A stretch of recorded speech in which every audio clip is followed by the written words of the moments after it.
If you like this podcast or the previous ones, please consider buying me a coffee at buymeacoffee.com/Frankie'sPod. It just goes to help fund the software and the hosting.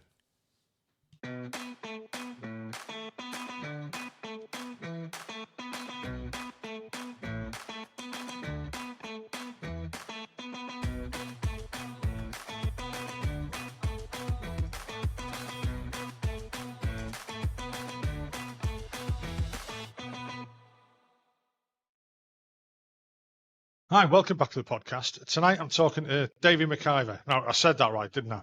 Yep. My writing's terrible. I approached Davie on Facebook and he volunteered to come on the show and tell us about his time in the military. Hi, Dave, how are you doing? I'm good, Frankie. Thanks, mate. Cheers for having me on. Again, like I said to everyone, thanks for coming on the show. I really appreciate it. Without people like yourself, I wouldn't be able to do it.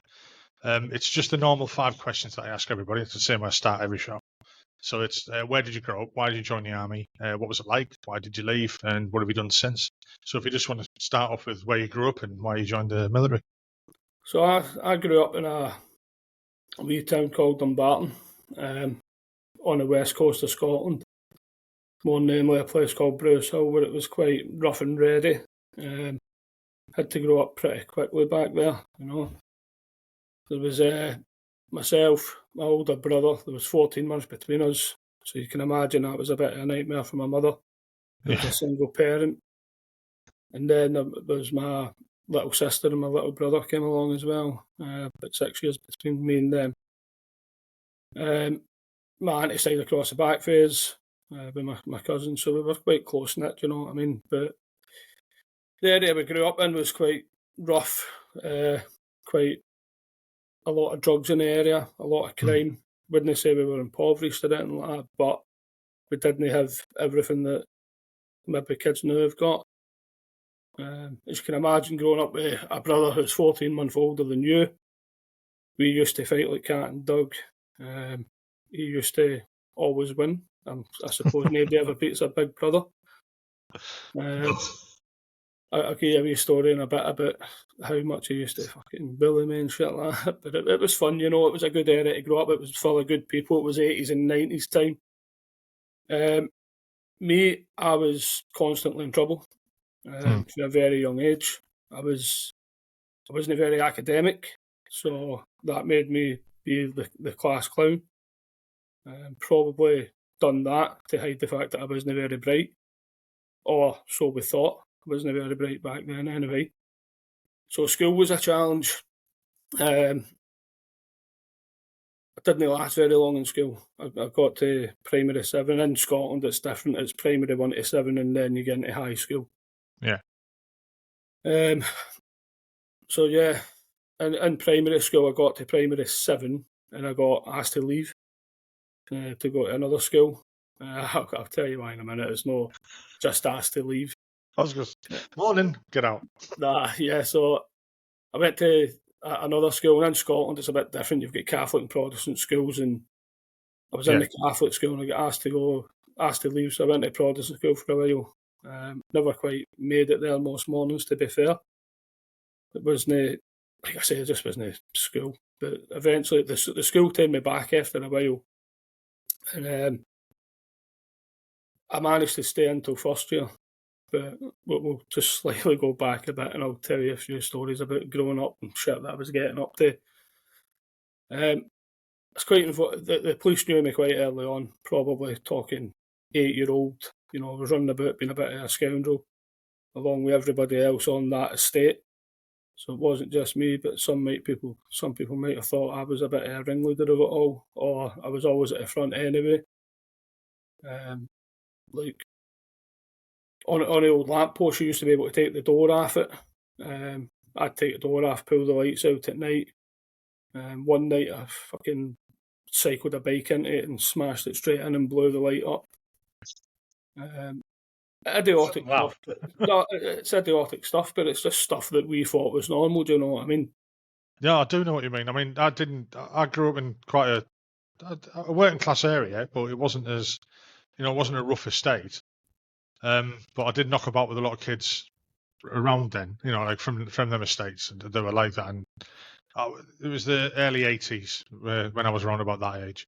But we never got into masses of trouble and stuff like that. You know, the coppers would give you a clip round the ear and you knew which ones to avoid and stuff like that. Yeah. But we didn't really, you know, I'm quite lucky that I didn't get into that much bother. I was getting to bother at school. So, But you know, I was quite lucky where I grew up in the family and stuff like that. yeah. So, like, across through us, we stayed on, we'll call it the rough estate. Then Bruce Hill it was, so it was quite a rough estate compared to the one next to it, which was Oxhill. And then there was a private school for boys. And we used to go down there, we used to fight with them. It's called the Keel School. We used to go down and fight with them. We used to tell them that their parents didn't love them and that's why they sent them away. You know, and you used to just say that. Psychological warfare. Yeah, pretty much, mate. But one of the things that my brother done to me growing up was, remember the old one flank balls you get, you kick it, it goes a mile? Yeah. So, like I say, we never had lots, but my ma got as a football, we each got a wee set of darts, and my brother threw a dart in my ball, you know, and it started going down quite slowly, like a slow puncture, and I was crying my eyes out, and I was shouting at him, I'll fix it, mate, don't worry. So he went and he hit up a knife, came in, and it was genius, because he was just supposed to fold a wee bit of the plastic across, and it would have sorted it out. Fucking half my ball. I was gutted, you know what I mean, but it was just funny, and that's one of the things that he used to do. He used to also tell me, see the feast ice cream you get?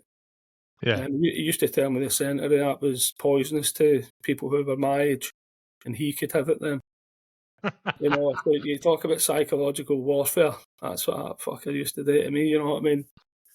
I can imagine. I'm the youngest of like 5, with 4 older brothers and an older sister. Sorry, 3 older brothers. Bloody hell, I've imagined an older brother there. And it was a 6-year gap. So yeah, I used to get fucking beat the shit out of them. Off one of them, cheesy. And it was always like, you know, fun fights, and I'd be the goodie and he'd be the baddie. So the baddie wins to begin with. Never used to get round to the point where the goodie would win. So he's fucking battered all around the house off him. Yeah. I'll have to bring it up with him next time I see him, actually. Mate, I tell my brother all the time when I see him. But yeah, so I was growing up early years, you know, the estate we lived on, it was rough, but it was good people. We all knew each other, you know, so we all kind of looked out for each other as well. And like I say, in primary school, when I got moved to the other school and went back, I wrote a poem in primary 7. They asked us to write a poem about what we were going to do in high school, and I wrote something along the lines of, I don't really give a shit what you're asking me to do here. I don't like this school. I'm not going to like high school, so get it up, use whatever it was I wrote, I can't remember. And at that point, they sort of knew that it wasn't going to work out well for me. And we went on a visit to the high school, and it was literally just across the road. And I walked into the bathroom, and there was loads of people there for other schools, and all the odds for other school. I'm like, right, who wants to fight then? I mean, I'm 5'0" now, so I was probably about 4'2" then.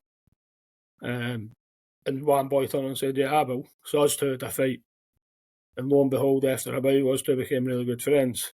And the sort of first part of school, do you know what I mean? Because when we got there, us two were the two that were in front of the head teacher when we were there with our primary school.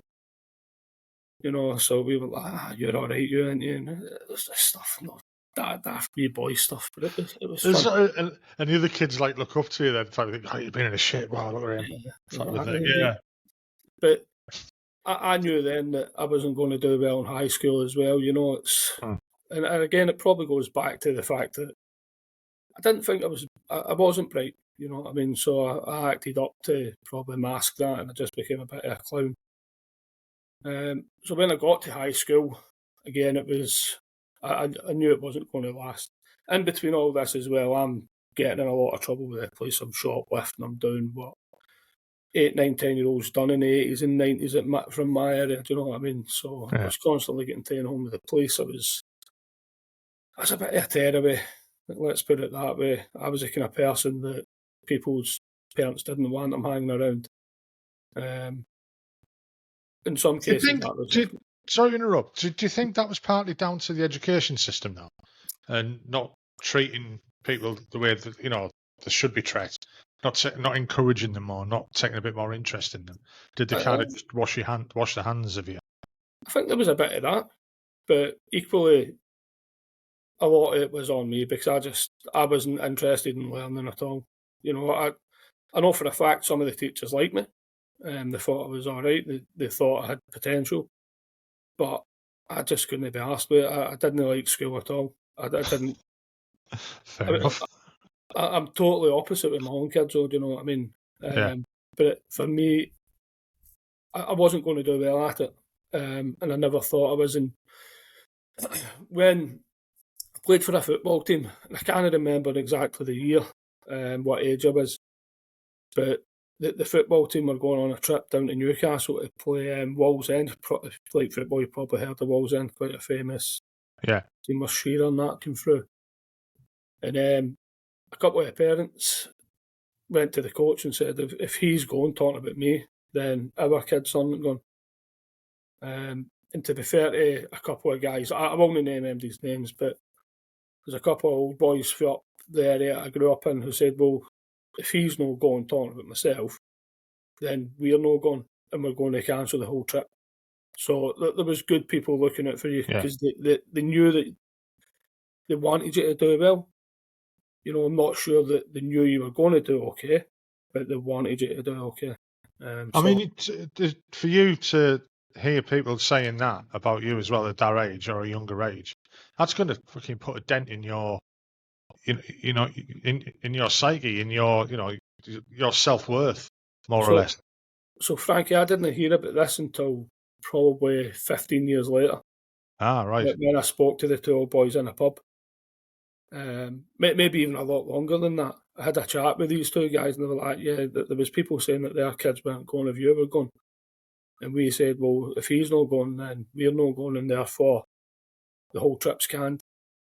So they two done me a favour and got me on. Yeah, If I'd known massively, that then, I would have known people were looking out for me then, do you know what I mean?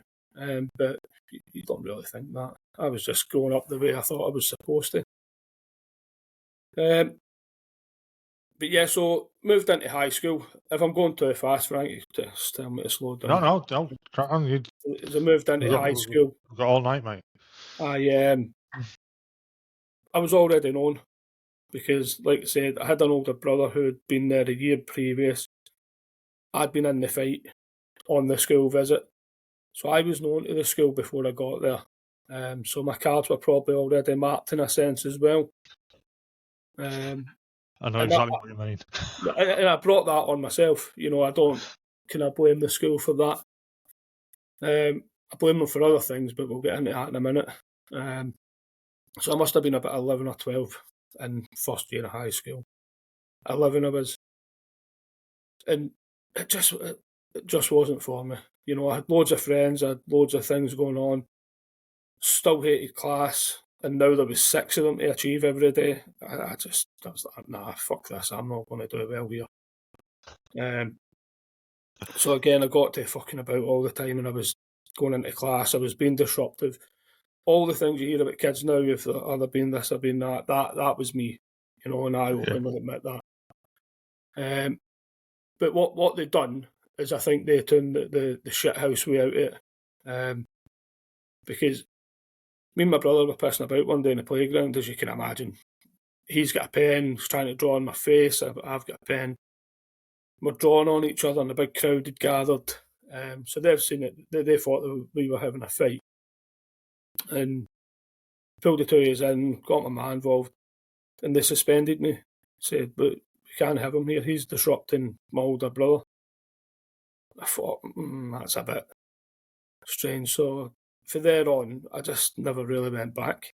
I thought, I'm not going to do this. So within sort of 3 months of high school, I landed in a children's home, a place called Blair Vaddock, down by Fastlane. And what had happened there, I wasn't in school. So what I was doing, I was out and I was getting up to other stuff. So I was at shoplifting, doing whatever. And I'd been arrested a lot the time I was 11. That sounds really bad, doesn't it? But it was just where we grew up. It was normal for us to do stuff. So it's just like a product of the environment as opposed to... Yeah. Which is why now we're all here in the army. People call people who are into crime scumbags and stuff like that. I can't do that because I don't think they are. I think they're a product of their environment. And I took a right turn. Some people didn't, you know what I mean? So I give people the time of day and stuff like that, and I don't think it could have easily been me. You know what I mean? I could have ended up in prison and stuff like that.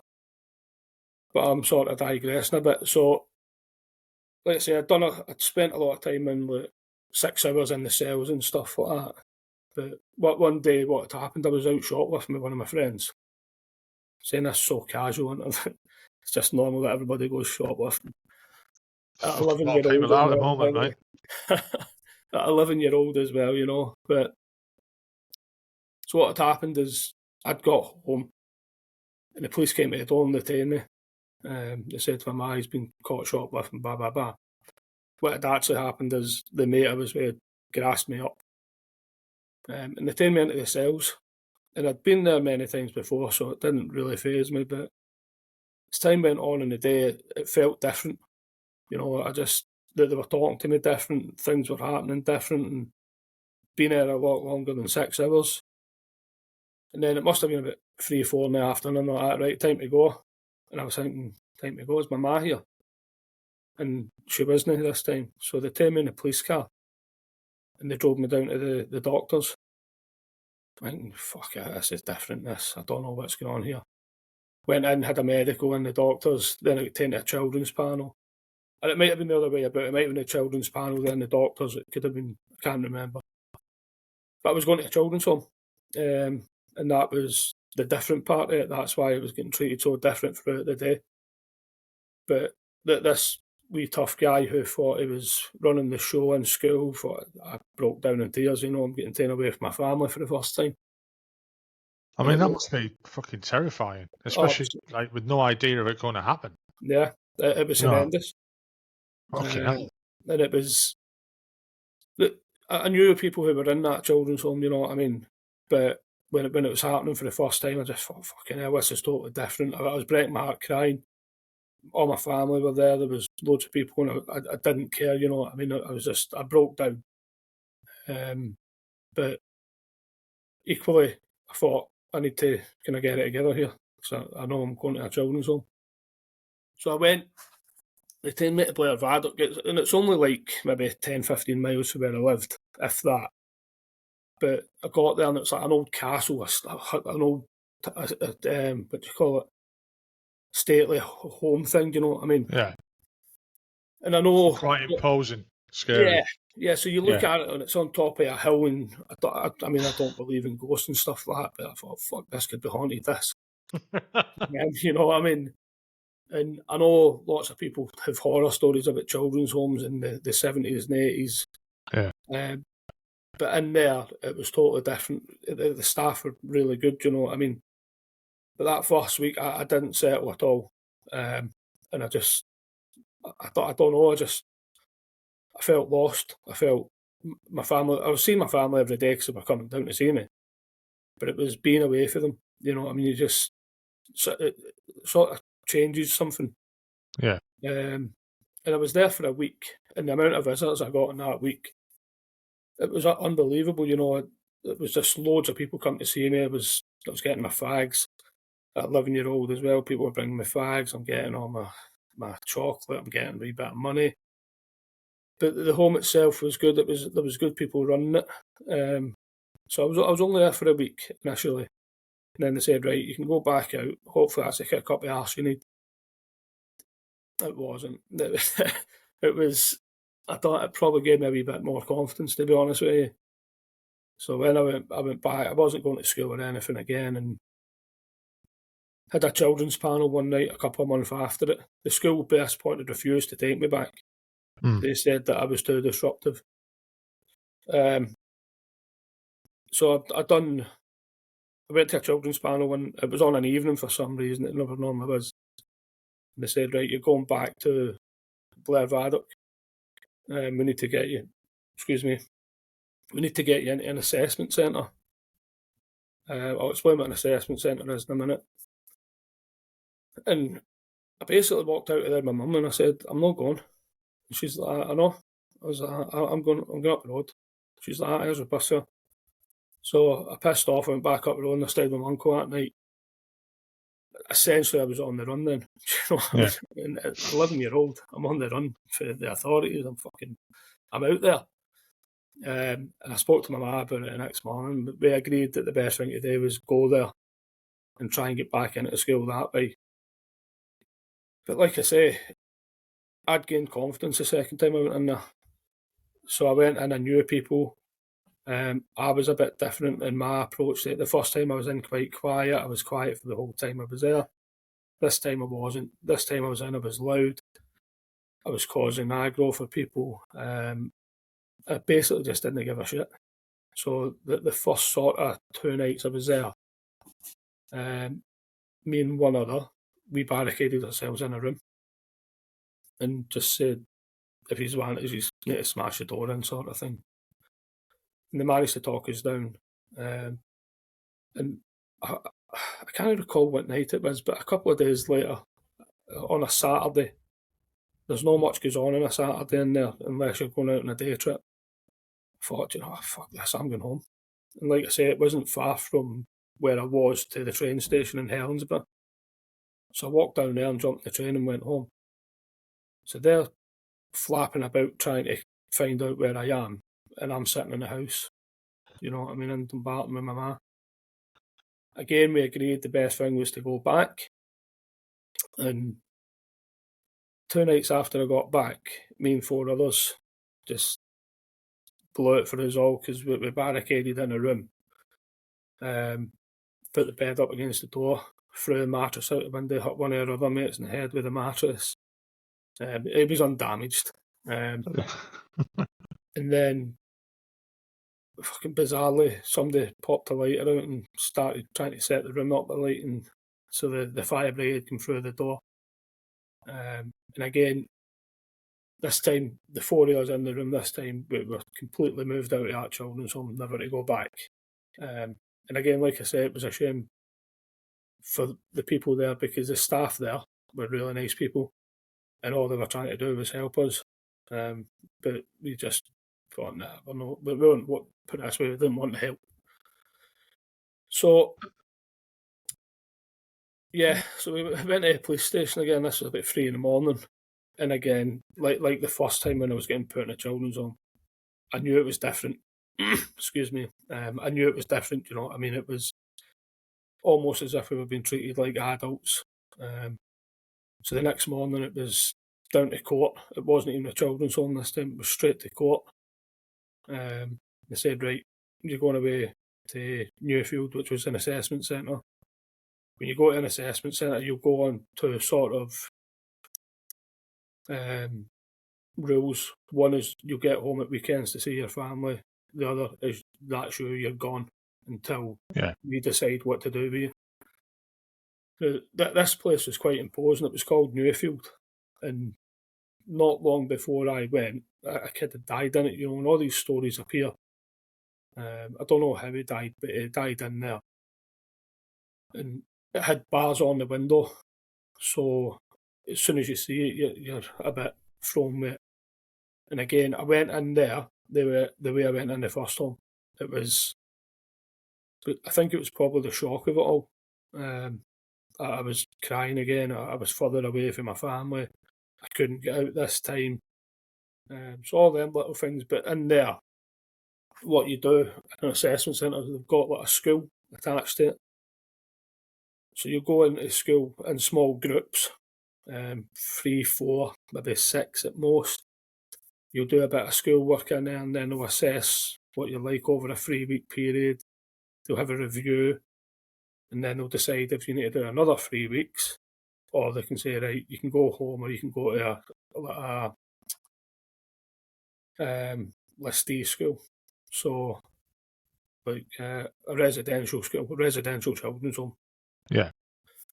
For me, the first 3 weeks, I was involved in a couple of fights with people in classes. throwing chairs at each other because we both pissed each other off for some reason. Probably because the two of us were trying to outdumb each other.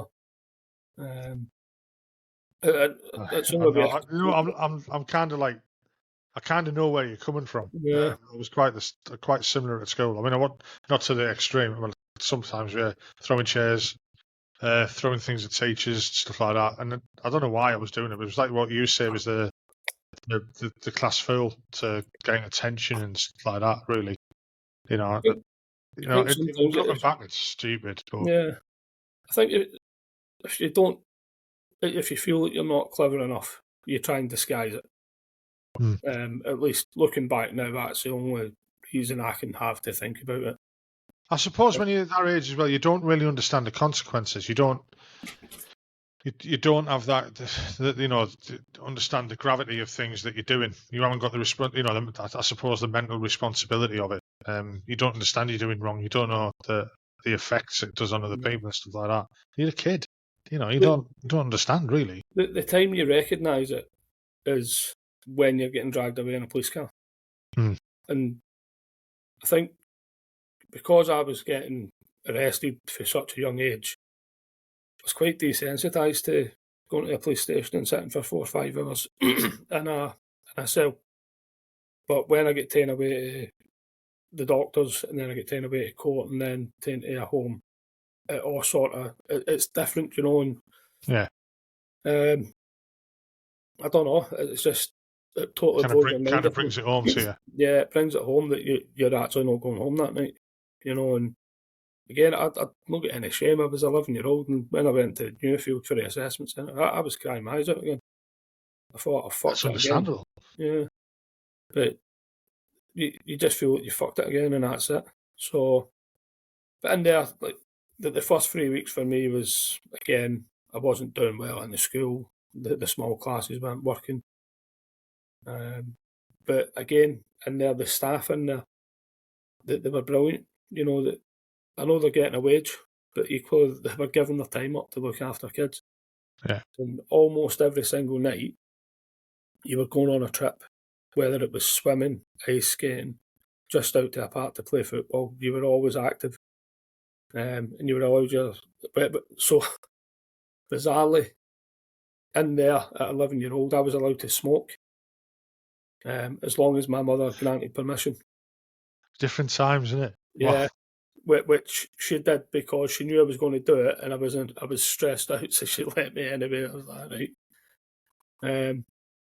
So after the first assessment, they said no, I wasn't ready to go back to mainstream school or back home. So I had to do another 3-week assessment, like a remand situation, as they would call it now. Yeah. And after the second 3 weeks, I went down for my assessment. I wasn't expecting anything. I was thinking I'm going to get another sort of 3 weeks.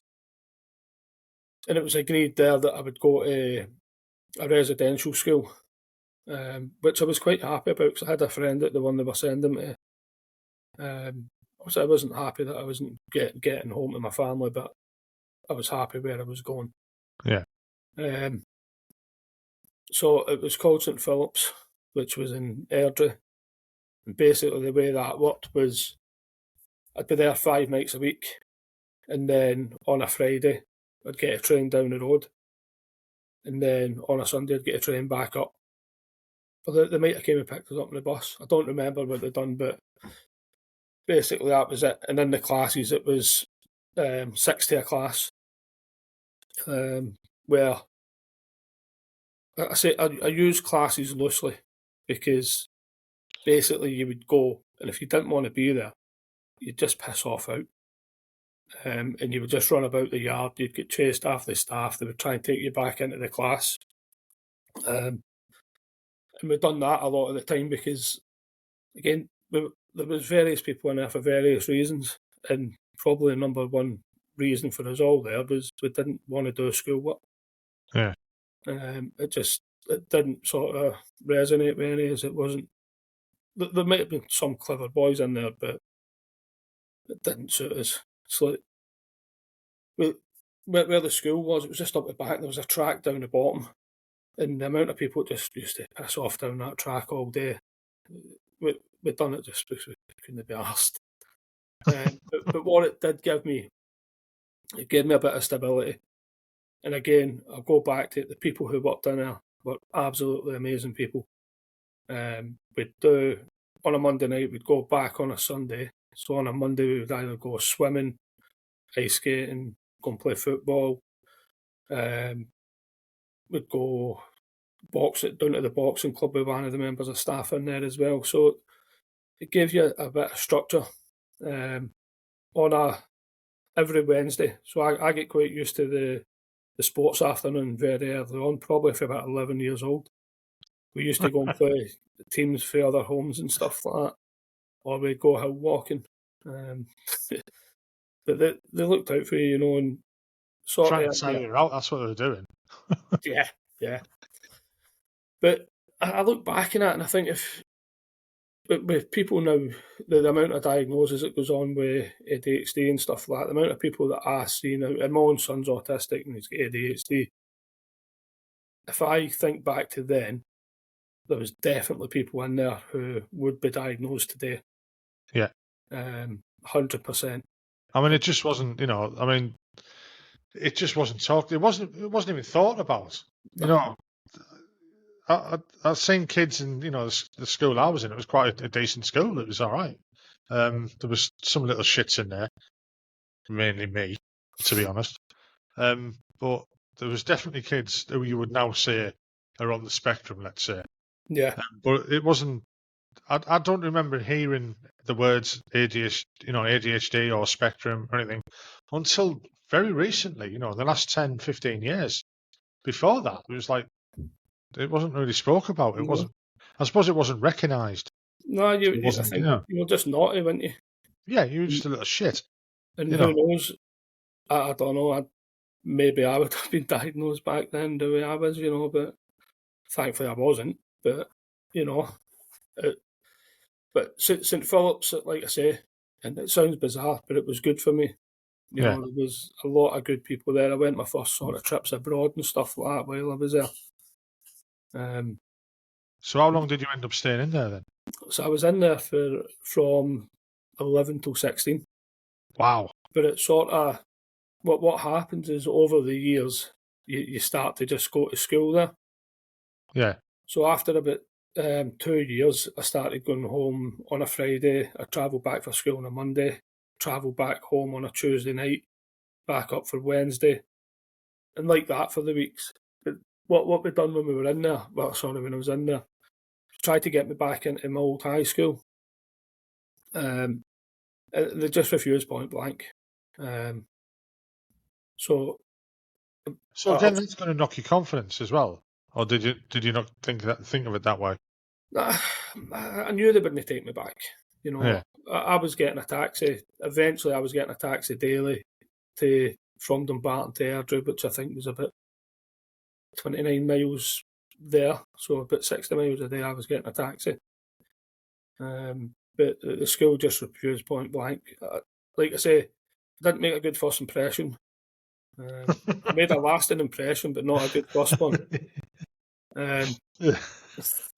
But the home was good for me, and did it calm you down and stop you getting into trouble? It didn't really calm me down, but it through the week it gave me focus. I knew I'd be doing something. You know what I mean? Yeah. And when I was in there, I can't remember what age I was, but I organised a football tournament between the boys in the home and the boys who down my bit, down where I lived. So we travelled down and went to a sports barn and we had a football competition. So I could organise stuff as well, and new stuff like that. But while I was in there, I think it was on my first weekend home. We were playing bottle fights, throwing bottles at each other, and one scudded me right in the front of the head, and it cut me open. So I had to go back and explain that I wasn't in a fight or anything. It was I'd fell. So when I said we were in bottle fights with our mates, probably get you got fucking sectioned. Yeah, send me to a more secure unit. But It's yeah, like we said earlier, you do things stupid as a kid because you don't understand the consequences or the gravity of what you're doing. yeah, You know, it's just childhood. You do daft yeah. things like that. And it's just normal. Yeah, I mean, You thought it was normal. it just reminded me of something. Then I remember as quite a young kid going to watch the first Star Wars, so like 1977, 78 or where it was, and we came out of the cinema and they were knocking a load of houses down out the back, the few rows out the back of the cinema. And we used to when they're knocking houses down, before like nowadays where they're all boarded up and fences around them, you could go and climb in them and smash the windows and fucking have a laugh, you know what I mean? And we went in and we all decided to get, the strip lights, the fluorescent bulbs, get one of them each and pretend they were lightsabers. And we was fucking smashing them over each other's backs and all sorts. I think back then I was fucking idiots. But it just seemed like a natural thing to do at the time. Yeah. And nobody got hurt, No one was, I say no one was hurt, but, no harm, no foul type of thing. It's just childish things, Yeah.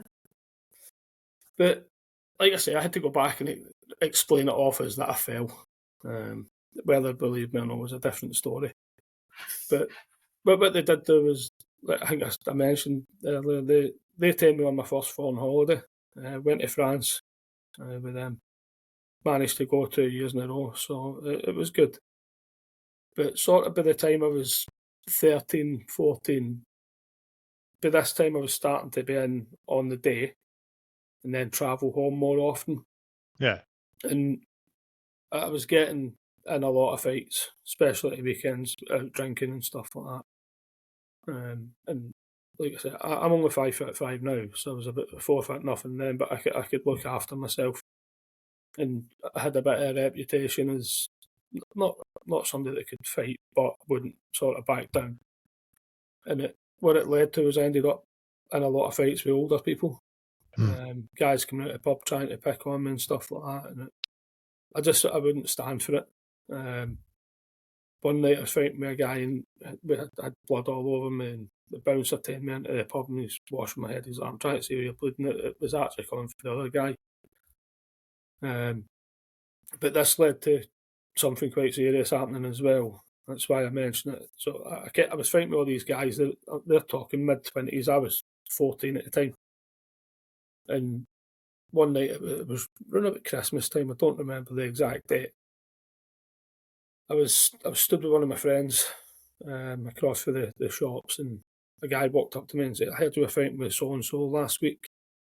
I was like, yeah, mate, it's just one of the things. And I thought this was going to be another scrap here. But I felt a punch to my chest. And then I just was like, fuck. And it stabbed me in the chest. Fucking hell. I mean? And I remember it because remember the old Sheffield Wednesday top, blue and white? Yeah. I had that top on, and all one of the sort of columns on it was just red. So my friend carried me from where it happened about a mile, and then I was sat on a chair in a chip shop, and I could see it building up outside. All my family were there. People were coming from everywhere. Just there must have been about 50, 60 people there. The CID came in and they said, was this Baba? They said the guy's name. I was like, nah. I knew fine well who it was. I said, no, it wasn't him. Where I grew up as well, you didn't do grassing, you know what I mean? So I went to the hospital and the fucking doctor's got his finger in my chest. He's like, if that's an inch the other way, you're not here. And I was like, oh, okay. But I got stitched up and back out that night. That was harder to sort of explain to the home when I went back. Because they were then thinking, well, what are you up to when you're home for that to happen? Yeah. As I said, I don't know who done it. It was one of them things. I knew fine well who done it, and I knew what it was because of as well, but I didn't tell them that. But what that done is it didn't make me sort of calm down any either. That probably made me a bit worse because it made you angry. Yeah, I was after him. Do you know what I mean? Yeah. He was 28, I was 14. And I thought, you fucking coward. And I really wanted to get him back. And that stuck with me for a couple of years. And I seen him a couple of times after it, and he legged it with his mates because I dread to think what might have happened. You know what I mean? When you think, all right, you come from that environment and in a rough place like that, and people, that shit happens. I mean, it shouldn't happen, yeah, but it does, and it happens nowadays. I mean, it's fucking knife crime's fucking prevalent now. But for a fucking 28-year-old to go and fucking assault, threaten to fight, stab a fucking child, which is what you were, is I can't get my head around it. But you know what I mean? Bizarrely, I just thought it was a normal reaction to somebody doing that. Do you know what I mean? Now I know totally different. Yeah. But at the time, I thought, well, he's just backing his mates up. But realistically, he was a 28-year-old man and I was a 14-year-old kid. Yeah. That's fucking... I couldn't get my head around that shit. Yeah. It didn't sort of quiet me down because I was still out fighting with people, looking for people, trying to get a bit of revenge and stuff like that. And I was 14-year-old. I was probably angry enough at the time. And I was getting a lot of time back for the home as well, so I was down, cutting about, doing what I shouldn't have been doing.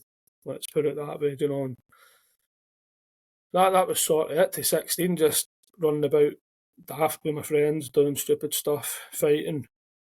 I mean, thinking as well, it must have been hell for your mother. Yeah, you doing all this, and the rest. I mean, the rest of your family. Was your brother as bad as you, or was he totally different? No, he had his moments. But as we were younger, I was probably the one most after rails. Yeah. And everybody would have thought I would end up in jail. That would be everybody's thought. And I had people say to me, "You're not going to do much with your life." I had people asking me to sell drugs and that for them as well, and because with the reputation, people, I don't know, I've never used a weapon in my life, but people thought you'd do that. I just wasn't interested. I'd rather get beat up in a fist fight, you know what I mean? Don't get it wrong. If I'd ever got my hands on the guy that stabbed me at the time, I probably would have. Luckily for me and for him, I never. But yeah, you're right. For my ma, it must have been hell. And again, selfishly, as a kid, I never thought about that. I just thought about me and what I was doing next and what I was going to be getting up to, and nobody else really entered the thought. And so what pushed you towards the military then?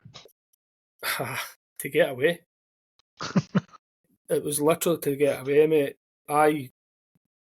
I never. So did you have like a light bulb moment, or yeah? I know exactly just suddenly went, I've got to get away from here. I want to shit. Yeah. I was about 16, 17, and I thought I'm going to go away to the army. But it never really happened, so it went on the back burner for a bit. New Year's Day, 1999. I'd been out getting fucked up all weekend, and I was lying in my bed and I just thought, I need to get away. I need to go. I knew the road I was going down. I had some court appearances to go up for. And they weren't for anything major, it was like a couple of breach pieces and it was fighting, but they were starting to gather pace and they were building up. Yeah. So New Year's Day, I said, I've had enough of this, I need to go. I spoke to my ma about it. So I was 17 at the time, so I had to speak to her and say, look, I'm going to the army, will you sign the papers? But she's like, yeah. And even then, nobody thought that I was going to do it. Not a single person. Everybody thought, this is just a wee phase that he's going through. And bear in mind, I had no inkling to do it before that. I thought about it. I wanted to be a driver. That's what I wanted to do. I said, I just want to be a driver. But then at that point, I was 17, 18 in April, so I thought, I need to go. I need to get away. So I went down, careers office, went in and I said, look, I want to join up. I've got a couple of court appearances. what can you do for me? And they were like, right, go and speak to your solicitor, get the court, get the charges admonished, whatever, then come back and we'll let you join. So I went and done that, spoke to my solicitor and I said, look, I'm going to join the army. Can you have a word? I didn't know what they would do. You know what I mean? He had to speak to the judge and say, Mr. McIvor's going to go and join the military. And even then, I don't think they believed it. But they gave me the chance. They said, we don't want to see you here again, so piss off. And so I went back to them, got the charges dropped, went to Edinburgh to do my wee test. And I was very honest with them. You know, they asked me if I'd done drugs and stuff like that, and I said, yeah, I had. I wasn't lying about anything. And the major... So when I went to Edinburgh, I didn't even know what a corporal was. I didn't know army structure at all. But I always remember this major. He was an LE looking back. He sat and said, I see this on your record. I'm willing to give you a chance. I was like, okay. I was like, thank you very much. So I went back for Edinburgh. I got my £8. You know, the £8 you get to go head off to the army. Yeah. I decided I was going to join the Royal Tank Regiment for no other reason than tanks look cool. And as I said earlier, I wasn't the brightest boy, so I didn't do well on the barb test either. So I got my couple of quid, went on a piss. Like everybody, there's not a person who'll sit in your podcast and tell you didn't go on a piss with that money. That's to buy you shaving foam. No, mate, that's to get of course it is. Yeah. So I got that. I got my date. 19th of April 1999 was the start. I never knew about 5 minutes before, so I rocked up a day late. Walked into an auditorium with all the intake there, and I had a pair of fucking brown cargo pants on. I just thought, oh my God. But one thing that stuck with me was the journey there. It was the first time I'd sort of travelled long distance myself. Just pause. I rocked up a day late on the Monday, travelled to London and went through the underground for the first time. That was an experience I never wanted to experience again. Let's put it that way. It was horrendous. I got to training, CMSR. Again, I was rubbish. I didn't want to be there. I wanted to go, but when I got there, I didn't want to be there. People were shouting, yes, corporal, no corporal, and I didn't even understand what they were saying. Didn't know what a corporal was, didn't know what a lance corporal, I didn't know the rank structure, I knew nothing. So ultimately, I'd done that 3 weeks, and I got back squadded. So I went back 2 weeks, I think it was. So how did you handle the discipline? That you were all of a sudden you were thrown into the massive discipline. Well, initially I just said yes or no, sir, but I found it all right. But it's because I don't know. It was a shock again. I felt like I didn't know much. I didn't eat for 3 or 4 days because I just didn't know. I didn't go to the cookhouse. I didn't do anything. I just thought, don't really want to be here. Although it's your choice, do you know what I mean? Yeah. But when I went back the 2 weeks, I moved into like a smaller group again, and I started to pick it up. And I always remember a phone call to my cousin. I said, because after like 5 weeks, I think you could buy yourself out. And I said, I'm leaving, I've had enough. And he said, you've not even fucking tried it yet. So you've only been there a couple of weeks. So get your head done and see what you can do. And then I done that. And I started to pick it up. I got really fit. I started picking up all the drills. I just started learning better. Yeah. And I kicked on. And then training became fun rather than... And I actually learnt the rank structure, you know what I mean? But it became fun then, do you know what I mean? And I enjoyed it. So how did your instructors treat you when you were going through this bad phase and having to be back squadron and stuff? I don't think they really gave a fuck. It's like, you were just a number to them. You know, I always remember they saying that if I train one person and they pass, then I've done my job. you know, and I don't think that they really cared. But what did happen is when I went to my other troop and I seen them all again, the sort of, I don't know, they turned a bit of a shine to me. It must have been a bit of, yeah, we've done the right thing with this lad. Do you know what I mean? But it was probably the best thing that they could have done, because I was going to struggle with the troop that I was with. So they put me back a couple of weeks, and then I kicked on after that. Do you know what I mean? And I done okay. I've heard a few people say it before. I was up for best improved, which just means you were shit when you got up there. With you.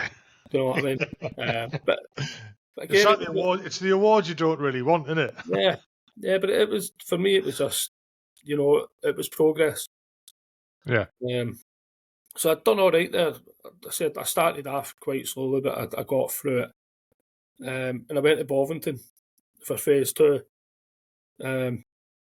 Bovie was quite long for me, and it wasn't down to failing courses. And I had dermatitis on my fingers, and it really flared up. So I passed all my tank training, and then it all flared up. So I spent another 3 months there, trying to figure out what was wrong with me. I was going to, I think it was Aldershot, I was going to and getting the stuff on it back to see what was flaring up. Yeah, so essentially... Don't say you're allergic to tanks. No, a wee bit of metal. So what had happened, I'd passed all my courses. Then I had pretty much 3 months at home. So it was one of them, I was travelling up, travelling back down for appointments. So I'd passed out, but I hadn't actually got to my unit yet. So I had 3 months turning into a civvy again. That's dangerous. Oh, it wasn't good. But what I did do is I kept my fitness up. I kept away from the shit that I was doing previously. I was drinking a lot, but I was did the guys you knew at home and stuff like that, did they try and drag you back into it? No. You didn't get the chance? They knew that I wouldn't do it anymore. And to be fair to them, I'd grown up with a lot of them. And they wouldn't try and sort of... I'm not going to say a dream, because it wasn't a dream. They wouldn't try and kill my chances off by offering me it, and do you know what I mean? And like I say, back where I grew up, it was good, solid people. They knew the score. That if somebody was going to go and do well, they wanted that person to go and do well. Yeah. And it's the same for them. I don't talk to a lot of them now, but that's for other reasons. But I'd never walk past somebody in the street who I got on good terms with, do you know what I mean? Yeah. So Bovie was a bit of a long slog for me. I think it was like 9 months in total. I've got to ask, what did you think about when you first got on a tank, and got on a chally? Did you find it exciting? Did you find it? Because I've spoken to another guy who was in the, I forgot what he was in. Bloody hell! I think he must have been. I think he was 2 RTR or 3 RTR. I can't remember. And he, when he turned up, he was from Bristol. And when he turned up with Bovie, he was just like, fucking, he was in awe of these things. You know what I mean? He loved them. And I was artillery, so I started off on Abbott's. If anyone calls it a tank, it's not a fucking gun. And then we moved on later on the AS90s. Well, we went down to, we were on FH70 at the time. So it's like a field howitzer. Yeah. And we were on our practice camp and went to Castle Martin to fire from there. And I remember us rocking up there and setting up the guns for direct fire. And there was a load of challies next to us. I mean, when I joined the army, it wasn't challies. I've seen them coming in. We had the old things before that with chieftains, weren't it? Chieftain, yeah. Yeah, we had them. They're fucking horrible. So all these challies were lined up. We pulled up, set the guns up, and they're looking at us laughing, going, what the fuck's their pea shooters? We've got tanks. So we were going, I was like, fuck me, it's a chally. That's fucking great, that is. And then we fired our guns direct fire with charged super. They all shit themselves because we're quite loud. Where tanks aren't as loud as artillery. But I was like, I've always liked tanks. You know what I mean? It's like, it's a weird thing. I don't know why I didn't. I was trying to join the Air Corps, never mind the artillery. So I didn't give the fucking tankies a thought Yeah. until years later. But I've always been, I wouldn't say fascinated by tanks, but I kind of am a little bit as well. So how did you feel when you seen them, or when you got to get your hands on one type of thing? It's a bit strange, mate, because the first thing that we done was we learnt how to drive on a 432 to get your track licence. Yeah. So you got a tiny bit of exposure to armour and track. But when you're driving along that and you see a Charlie driving by, you're like, fucking hell, it's the Goldfish Bowl, so it's not like got a turret on it at this point. Yeah. But for me, you had to learn all the mechanics in it. And again, I'm not the fucking brightest. So I'm learning flows of an engine. I'm just like, what the fuck? And I'll give you a crack. And this is how my mind wanders. I remember we were on the back decks and we're learning something, right? And I remember this as clear as day. And we're talking 23 years ago. And I'm looking up at the sky and there's a fighter jet flying over. And I'm thinking, Top Gun when he gives the bird. That's what I'm thinking. And he's like, they do the old pause pounds question. Yeah. It was my turn for a question. I'm like, what? So I struggled with that part of it. But the tank itself, it's amazing because you're going to get into a massive piece of machinery that you're going to be driving, and everybody I speak to always says, did you drive the tank? And that's the baseline.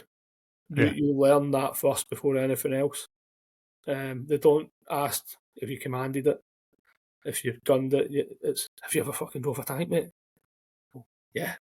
No, I didn't realise until I spoke to the other guy that's like the first job on the crew. Yeah, that you end up being the driver. I mean, in the artillery, that wasn't the case.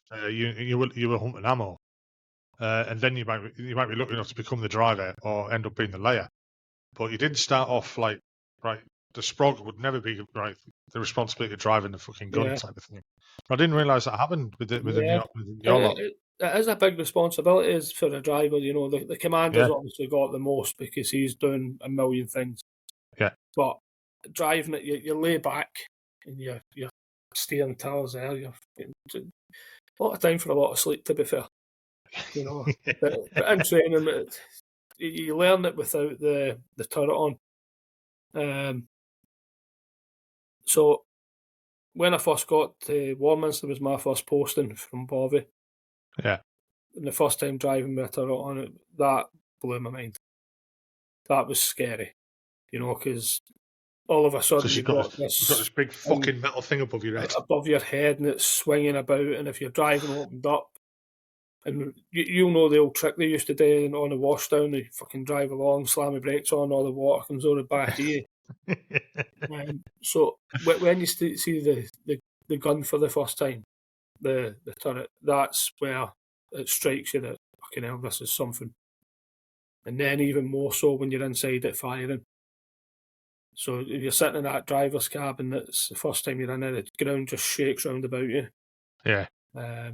So it's a pretty amazing piece of equipment, do you know what I mean? So what was it like turning up at the regiment then? So my first day, I got the old trick. This guy's going to slap you about, and then the seasoned Biff turns up. He's like, right, come on down to your room. But they'd been expecting me for months, but obviously because of my fingers, I wasn't able. It was that's a trick I used to do. All my boxes and all that were there. So by the time I got there, they'd been expecting me. I got on alright initially.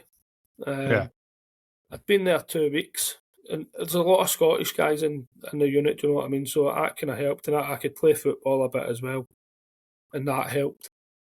But the first sort of couple of weeks there, my troop sergeant at the time said, "Come and parachuting." I was like, "I'm not. I've never been on an aeroplane." I was like, "I'm not doing it." But it made me go, and I got there, and I went up the plane and said, "I'm not jumping." I got down I can't remember what you call them, the course walk came on. He said, "When did you know you were going to jump?" I was like, 2 weeks ago. He's like, "Really?" I was like, "Yeah, I didn't want to come." I was like, "Honestly, I genuinely didn't want to do it." But I got on all right. I was doing well, but even then, I had the side of me that always managed to fuck it up somehow. You know, I went to a wedding and just didn't come back. I stayed up the road for a couple of days. The boys who turned me up the road, they were phoning me. Like, we're at Carlisle, we'll turn around and come and pick you up. I was like, I'm not coming back. So a couple of days on the Monday, gets a phone call and it's the Squadron Sergeant Major. So I'm looking for a trooper McIvor. Nah, mate, this is his brother. He's at the shop now. It's like, can you tell him he's got his ass back here?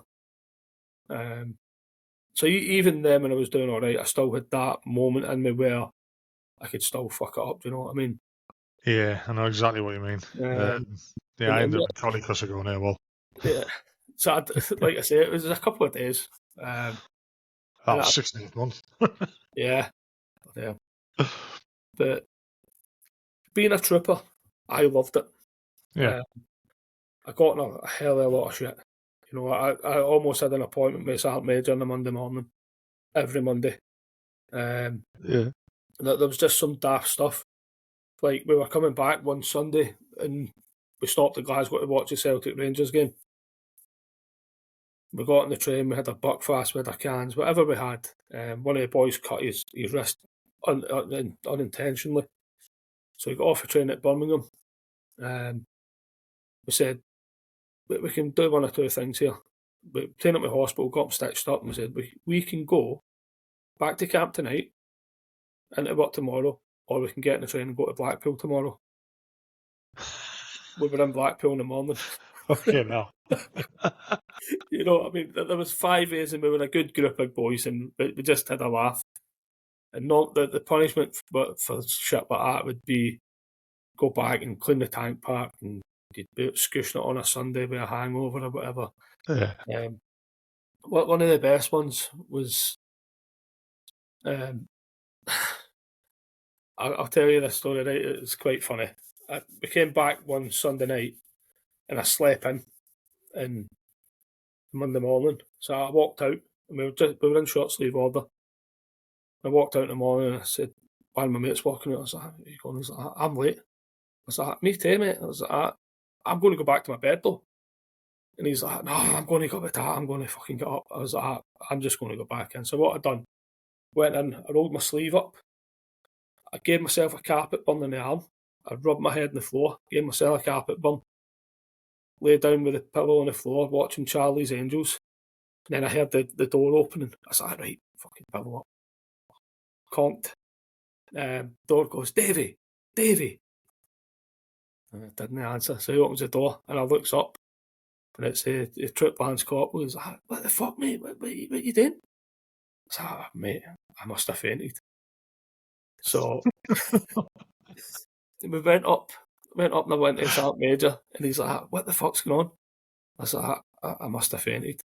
He's like, "Right, do you want to go to the doctor or do you want to go to work?" I was like, I'll go to work. He's like, "Right, get to fucking work." And I seen my pal later that day. He get charged 50 quid for being late. I got away with it. I was like, oh God. And it was just daft stuff like that as a trooper, do you know what I mean? Yeah. But I decided after sort of 2 and a bit years I was going to leave after the 3. And then I got an opportunity to go to Ireland with the Green Howards back then. And I went with them for 6 months. And that was really good as well. I managed to get myself charged while I was there with them. So was that your first tour then? Yeah. So that was my first one. And that was a massive eye-opener for me.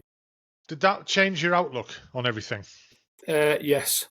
Yeah. Yes. I remember you're going on patrol properly, you know, and I still had the daft kid in me, do you know what I mean? But some things happened on that tour. Nothing bad, by the way. We weren't in contact or anything, but some things people said to you and stuff like that, I woke up a bit to it, you know, I was like, oh, it's real. people actually hate us some places we go. And it was when I was there, it was 9/11 had just happened as well. So it was sort of 2002, I think I was there. And 9/11 had just happened before we went, or just as I came back. It was when we were there, because somebody told us that the troops were going to Afghan. But I got on all right with the infantry boys. You know, I mean, a couple of them asked me to stay. But I didn't fancy staying. I wanted to go back to RTR. I really enjoyed RTR, do you know what I mean? Yeah. I'd made a bit of a name for myself, and some good, some bad. But for the most part, I was known as a good lad who would do the job. I might get a bit of shit, or a lot of shit, but I could do my job, do you know what I mean? And then we come you back. do get a lot of guys like that. I mean, you know, I'd say that I'd call them field soldiers, more or less. You know, they're really good on exercise, they're good on the field. They put them in camp and they suffer. They end up in shit. You know, I was scruffy. it's like doing the job it's in your head. You know, and it makes you level. Boredom is a killer. Yeah, you know. I was scruffy as fuck as well. I didn't enjoy that side of it. But came back, and RTR, I don't know if you know, RTR used to do the NBC regiment as well. Yeah, yeah. So when I went, what was the vehicle? The Fuchs? The Fuchs, yeah. Yeah. Fuchs and PBDS, IBDS and stuff like that. So when I came back, I had to do my gunners course. And I think the Green Goddesses were out as well at the time. Yeah. So a lot of the regiment about to do that, and I was on my gunners course by this point. Fucking hell, that's made me think of something. So RTR and the association do a cenotaph a week after Remembrance in London. Yeah. We went to that, and me and my best mate, we were in London at 3 o'clock in the morning on the Sunday, getting into Monday, so it would have been the Monday morning. And we were just pissed. We get lost in the underground, not knowing that there's an underground. So there's more than one level. So you're fucking going in circles, mate. But we managed to get back in time for work. And on the parade the next morning, the sergeant majors like that, these two fuckers in London at 3 o'clock this morning can make it back. Everybody can do it. Well done. We're like, oh, okay. Cool. So we got away with that, man. But yeah, so I was then asking to move up to Hornington, where the Joint NBC Regiment were, because they were definitely deploying. I moved up there just after the summer 2002, I think it would have been. And I went into like a specialist monitoring team, and we were basically had all the equipment to go and test missiles and shit like that to see if there was any WMDs. Yeah. So you went straight on Optelic then? Yeah, so straight on Optelic. And I mean, again, it's a level up to what I'd done previously. We went across the border with 5 rounds of ammunition. You know, it was a shit show really when you think about it. But being young, you don't really think that much about it. You know, you don't think I'm going to go to this border, I'm going to get in contact. Not as a tanky, doing NBC stuff. Maybe the paras and the infantry boys and the Marines, maybe they were that sort of mentality. But I had 5 rounds of ammunition. I had 1 plate. I never thought anything of it. You know, with hindsight, I'd been sitting like, right, there's something seriously fucking wrong here. Yeah, we definitely didn't have the kit, did we? No, not at all, mate. No. It was just a shit show. It just wasn't. I mean, prime example is we were there as NBC. I wasn't a specialist by any stretch of the imagination, but we were leagued up, and a girl come over with a respirator, and she said to my boss at the time, "Use NBC a lot." He's like, "Yeah." She's like, "Is this fitted properly?" Put a respirator on, it just dropped right down her face. Like, what the fuck, God? But you know, Telic one for everybody. I think it was. I mean, I remember driving down to Schreiber for ice cream in a single vehicle move. So it was quite deception, I think, for everyone, because we all just thought this is nice and easy. And then as the telex went on, obviously it became a They lot got more worse and kinetic worse. and it got worse. I mean, the way I see, I mean, I was on Telic as well with 3 Hour Chair, and the way I see it is, we were doing our job in war, doing a war fighting role, and I loved it. We were, I was doing recce for the battery, and we were like quite forward, and getting left on our own in the middle of a fucking field, all sorts of weird shit happening. Watching tank battles and stuff like that. Getting caught up with the Yanks, and it was interesting. And then all of a sudden it was over. It was like, oh fuck me, was that it? And then you just reminded me then about a single vehicle move. We ended up on the Shiver Log base with the vehicles, and the battery got split, and half of them got sent down to Alpha to patrol the area, and the other half of us stayed to do vehicle husbandry, get the vehicles ready to take back and stuff like that. And then this message came over that as from tomorrow we're dry, and we thought, well, we haven't had a fucking beer yet anyway.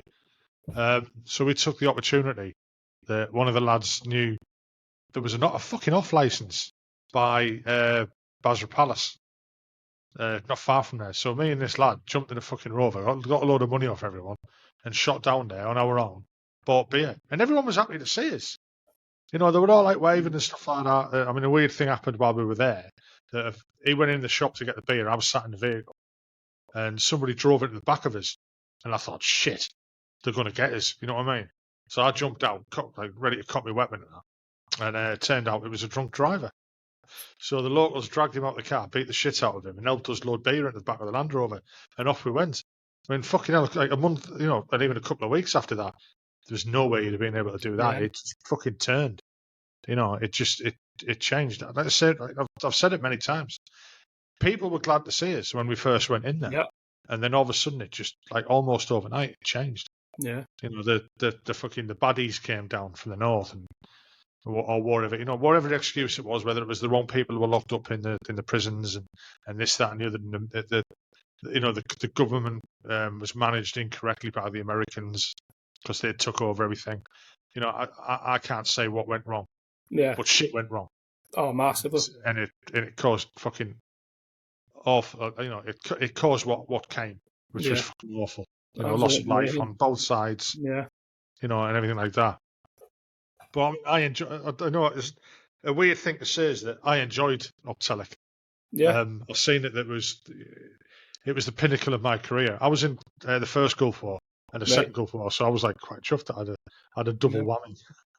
Yeah, it's like you say, it's one of them. I enjoyed it, but I don't know. It was a strange situation. I think I came home around about the April, I think. Yeah. But it was maybe a bit longer. I can't remember.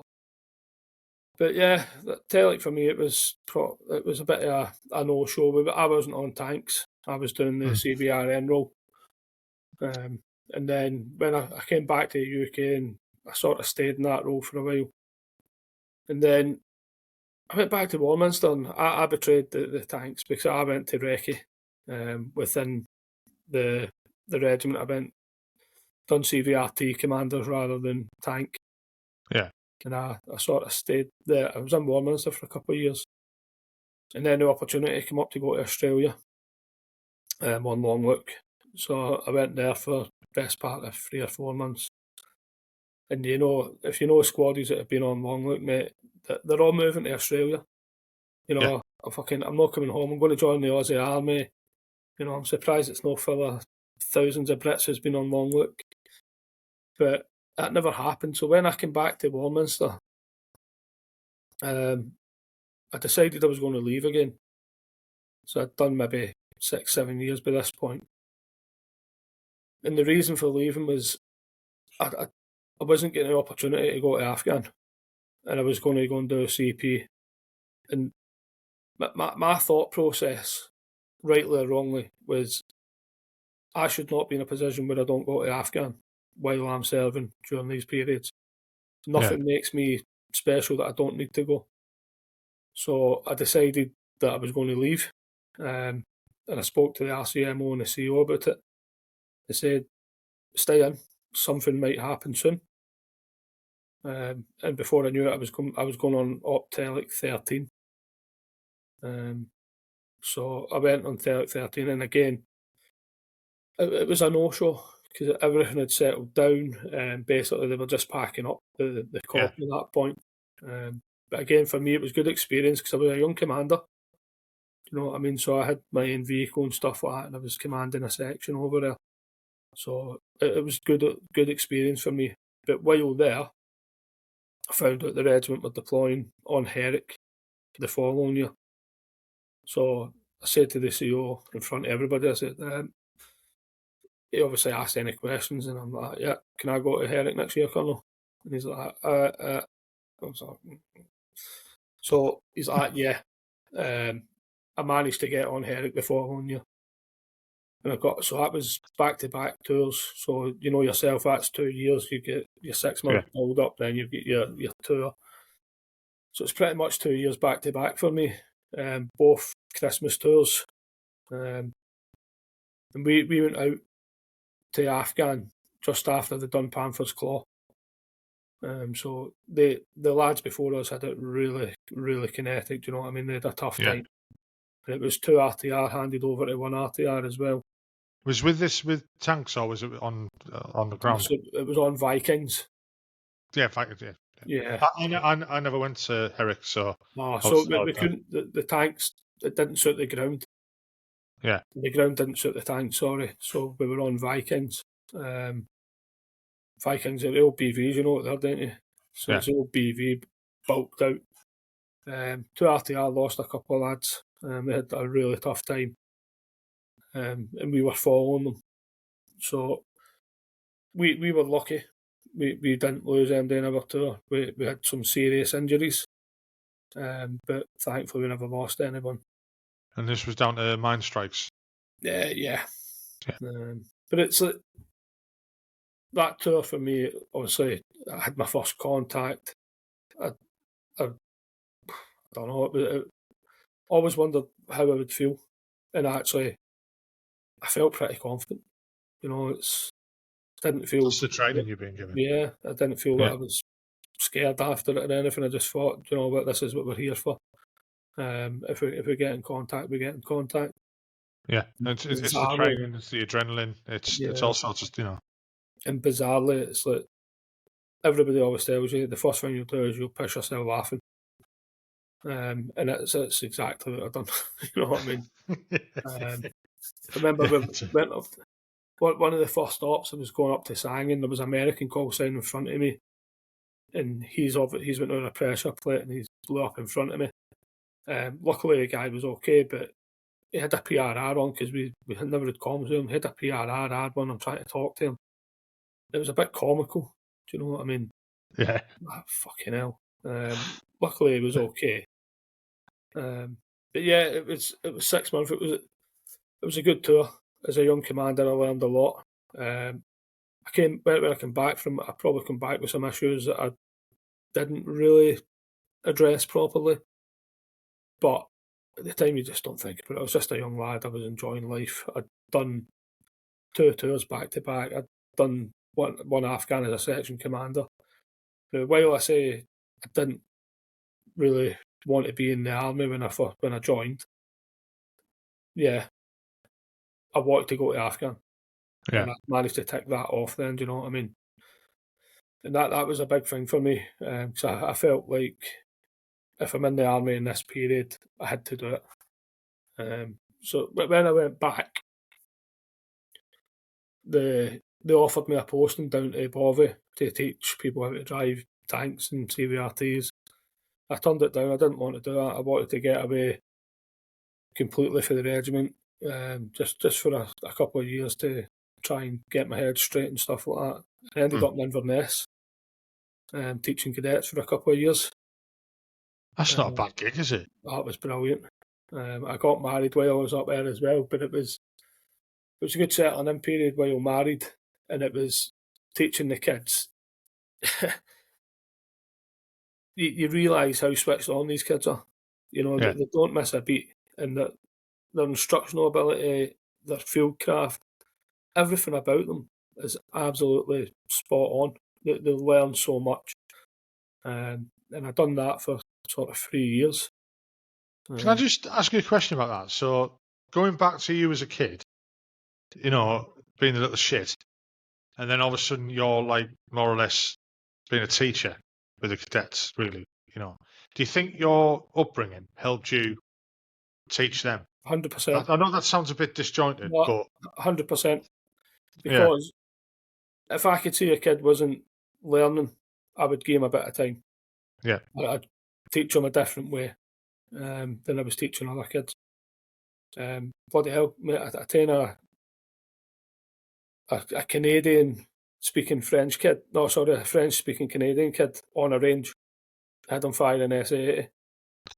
Do you know what I mean? I got a joke trying to teach him. So I'd done that, but yeah, it did. Because if I could see a kid was struggling with something, I would know that they're not struggling because of shit. They're struggling because you teach them differently. So I think if they've accomplished something, that's going to give you a sense of worth, I suppose. Really, a sense of accomplishment yourself. Yeah. So my background's done a lot for me in terms of that, and if I see kids struggling, I'll try and help them as best I can. You know what I mean? And I think with that, when I see kids that when they weren't picking up the weapon lessons properly, I'd give them an extra 5-10 minutes, just one-on-one, and show them what they were doing wrong and how they could. But one kid was really struggling with a functions test. I said, just talk it as you're doing it, because you know it. Just talk as you're doing it. Tell yourself what stage you're at, and he managed to do it. You know what I mean? And then he was whispering into himself rather than talking out loud to people. So that was just one way of showing them how to do it. You know. And sometimes that's all a kid needs. Yeah, little out around. Yeah, some kids need more, but I loved the 3 years. It was really enjoyable. Had a good time. So what was it getting back to the regiment after that? Because you've been out of the promotion group as well. Yeah. Really, you've been out of sight, out of mind. Yeah. So when I came back, promotion for me was never a big thing. But when they told me I was going to Inverness instead of Bovey, they told me it would career fill me. I said, I don't care. It was never a massive thing for me. But going back, it was a bit strange because we just amalgamated 1 and 2 RTR. And I didn't know where my place was. So I went to Warminster as part of the CBRN squadron. But then from there, they told me I was going to Tidworth. The CMO, I had an interview with the CMO, and bloody hell, he didn't even know my name. Just laughed. Said, it's all right. He's like, I've mixed you up with somebody else. Like, it's fine. I know where I stand. But when I get back, I done all right. I done okay. I helped close down the squadron, and then I get posted back to Tidworth quite shortly after on promotion. I went to Cyclops Squadron, and we went to Canada and stuff like that. It was funny. I've got a really irrational fear of birds, and I seen a pigeon hit a kid in the face once, and it's just I try and steer clear. But the fucking Sergeant Major found out about it and started putting droppings all over my turret. So birds fucking flying down at me all the time. I was like, yeah. But I mean, I got back. I done all right. I promoted to staffy. Yeah. And then the year later, after we went to Canada and Battis, went to Badger Squadron. And this is where things totally take a change for all the fucking about to really serious. 2017 it was. You probably heard about a tank explosion at Castle Martin. Yeah. So I was one of the first responders. And I won't talk for everybody because everybody's got their own issues on that day, do you know what I mean? And it fucked a lot of people up. Obviously, we lost 2 young lads, which wasn't nice. But being a first responder, I knew for the moment it happened that my life had changed. And I probably knew that for everybody else on the range that day. It was a strange one because the things I thought about, but I looked inside, I knew it was bad. And then afterwards, I started thinking other things, like I was moving forward to an unknown state of a vehicle. Never gave my kids or my wife a single thought. Just thought, fuck it, I'm going to try and help here. So that plays with your mind a bit, and it sort of messed me up for a bit. But what I will say about that day is every single person from top to bottom tried their hardest to help. And even the guys who couldn't, you know, you've got to control it as well. The guys who were asked to step to the side, they were then bringing water. You know, so everybody chipped in that day.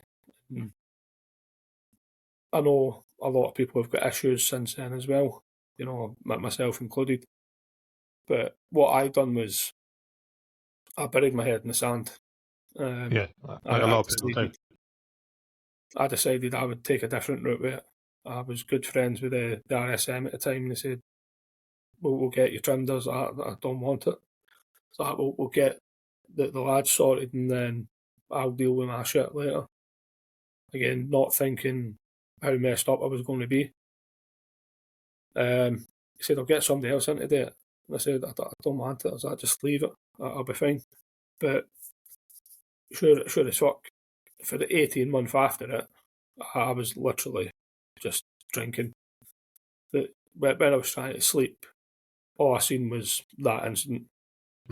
So I just decided that I would drink and then I'd pass it easier. It got to a point where I was on about 4 hours sleep a night down at the barracks, really struggling with everything. But going into work, getting my job done, not having any problems at work, refusing to see doctors, refusing to do anything, just going to work, getting drunk, going to work, getting drunk, coming home at the weekend, repeat the week after. And it came to a head probably a year or so after, a year to 18 months after. I got really drunk one night and I just fucking started having a panic attack. And I don't know, it was weird. You know, I didn't know the feeling. It was nothing like I'd ever felt before when I went to the home or when anything like that was happening. I just thought, I need to do something about it now. I mean, it's the panic attack. I mean, that's, you know, what we spoke about before we started doing this. That's what spared me. That's what happened to me. I had an anxiety stroke panic attack, and for me, it's the scariest thing that's ever happened to me in my life. I thought I was going to fucking die. Yeah. You know, I wouldn't wish that on anyone. Nah, it's not nice, is it? And no. For me, obviously I didn't know what was happening at the time, but I knew how it had happened. I knew the reasons behind it. I knew the minute I shut my eyes, I could see events I didn't want to see. I'd often think about, why did I not think about my kids and my wife when I was doing whatever I was doing? But yeah, so I decided I'm going to go and see a doctor. All the way through this time, I'd see the doctor from time to time, but not an appointment, just say hello to her when I'd seen her. And I went, sent me to DCMH, and I'll be honest, I didn't rate DCMH at all. Some people might. I didn't. I thought they were overloaded with cases and they struggled to understand everybody's needs. One of the questions I get asked every single time I went was, how do you feel seeing tanks? Well, I work on a tank park. I see tanks every single day. And I couldn't really answer the question. And it was everything. I ended up doing high intensity therapy. I'd done 18 sessions of that. And the girl said to me after 14, she's like, I'm really struggling, I don't know what to do. You're not opening up. Bear in mind, with therapies, you go right back to the very beginning. So I think she was wondering why I hadn't been in therapy fucking way before that anyway. And she said I was struggling with it, but what she'd done, I think it was on the 14th session, I think it was, she opened up Google Maps and she went to the scene I pretty much just broke them trying to explain to her that day. And that sort of helped me a bit. And after 18 sessions, there's things that will happen where you just fucking zone it. You know, and I still, to this day, I mean, as early as this weekend, just sitting, going into my own fucking space and thinking, you don't know why, but you can snap out of it for a couple of hours, but then you're going back into it, you know, and it happens. But so going back to that, I had the therapy. They offered me sleeping tablets. So I refused to take anything, and it wasn't bravado. I had a fear that if I take a sleeping tablet and something happened at home or something, I wouldn't wake up. You know, and I done that, and luckily enough, I still continued on with my career. You know what I mean? I picked up WO2. Went into. I was going to ask that. I was going to say, how did the regiment treat you? Amazing. Yeah, Absolutely amazing. There wasn't a dip in my performance or anything. That was a strange thing, and I think that's why it kind of went unnoticed. It didn't go unnoticed as such, but people knew I was having issues, but I was still performing my job. You know. because I mean, remember, I'm a fair bit older, and Yeah. the older army, let's say. When people were struggling then, you didn't fucking know. Yeah. You know, and you just thought they were fucking loopy, and you avoided them. Yeah. You know, and it's guilty saying it now, but I've seen kids who are thinking back now who were suffering. They didn't know they were suffering. We didn't know they were suffering, but you kind of like avoided them. You know, these were especially when they were got out on a piss, they'd fucking snap. Yeah. You know, and you kind of just like stepped to one side, ignored what they were doing, and washed your hands of it. And it wasn't, you know, and like I say, now you feel guilty about stuff like that, but you didn't know then. People didn't talk about it. People weren't open. You know, if someone had gone to see, you know, the psychiatrist or therapy or anything like that, they were almost fucking blacklisted. You know, and that's not just from the guys. Their career could be fucking really, really, you know, affected by it. The thing with RTR is because it's a regiment that stays together for we go through our careers as one. So we're all, a lot of us are friends as well. You know, so that there was support there. But the regiment were absolutely amazing. Was always, to be fair. Yeah. Let's say I've seen people, you know, the regiments. I mean, we were the same in the artillery. We'd stay unless you got posted to another regiment. You'd stay with that regiment forever. Yeah. You know, you'd arms plot with them and stuff like that. But I have seen, especially like with some of the jobs that I was in, the way literally people were brushed to one side because it was easier than dealing with them, if you know what I mean. You know, and I think in them days we were all guilty of that. Yeah. You know, but it's because people didn't talk. You know, I mean, like I've done tours where I've come back and you've gone straight home, or you've gone straight back to work for a couple of weeks before you got your leave after a tour and stuff like that. And you don't have that time to, you know, decompress, to relax, you know, to decompress. And I never got to in my time, never went through the old Cyprus thing where they decompress there. And I've spoken to a lot of people who said that was a fucking waste of time. It was either not done right or not long enough. Just you fucking put in there a load of beer, fucking go and have a fight. Piss up, mate. Excuse me. No, it was a piss up. But in terms of the regiment, they were brilliant. Was, you know, I picked up WO2 the year after, and I still performed. People knew I was struggling, but they looked after me as well. You know what I mean? I would never have a bad word to say about them. But equally for me, it was a lot of the time I just wanted to make sure the other lads were all right as well. You know what I mean? But I served till 21, so I'd done my 22 years in 21. Like a fucking I left COVID time. Fucking hell. Just after COVID. Yeah. But I was quite lucky when I left because, hell, on the last day, they came up, I had the squadron parade and did a couple of fucking people reading stuff out, and I tried to speak and I sort of blubbered a wee bit and nearly started crying and said, "No, I'm not doing it," and walked away. But yeah, I got out and I found that I got right into a civvy job. I done all right getting the job. Yeah. I was doing health and safety, and I'd done it for a couple of months, and then an FTRS job came available, full-time reservists. Yeah. So I put my application in, I got that, thankfully. I was with the RLC out in Bootle. I mean, FTRS is a really good soft landing. So it is. Yeah. And the reserves as a whole, it's a good soft landing. And I'd done that.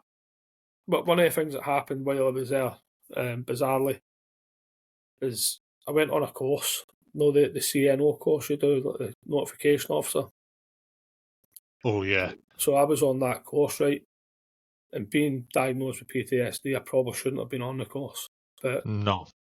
I went on it, and the lady taking the course, she didn't have a clue who I was. I didn't have a clue who she was.